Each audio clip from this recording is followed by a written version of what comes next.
Yeah, no, I think there's a, just working in the homeless space for a few years, and I'm based out of Los Angeles. So, of course we have warmer weather, but as you all know, we've all been going through a little bit of this, climate crisis with the fires and, rainstorms coming this week.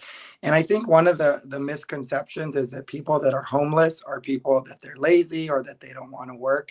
And in fact, it's quite the opposite. Many people are working, multiple jobs just to, afford the homes that they live in.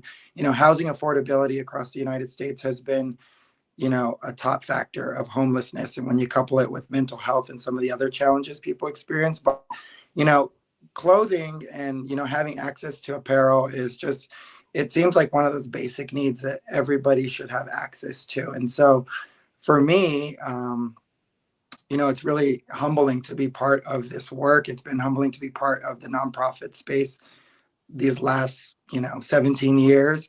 And for me, I feel like um, having access to just clean clothes, you know we take it for granted sometimes, right? And I always remember this instance where it was around the holidays and we were serving families at the agency I worked for, and there were families there with their kids, and they were living in a motel, an interim housing site.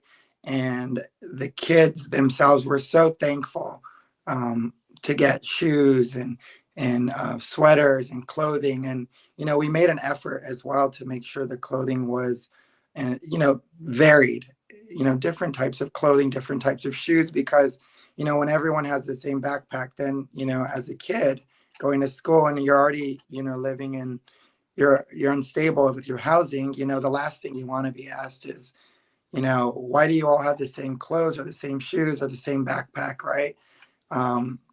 And so I think we forget about just how privileged we are to have a closet of clothes. And so with Cherry Willow and the work that Cherry Willow is doing to bring apparel, with the mission behind it, it's really really exciting, I think, to be able to provide that and to provide those resources to much needed organizations across the United States that many people experiencing homeless, and largely because of the housing affordability. And so for me, it's a real honor to be part of this work.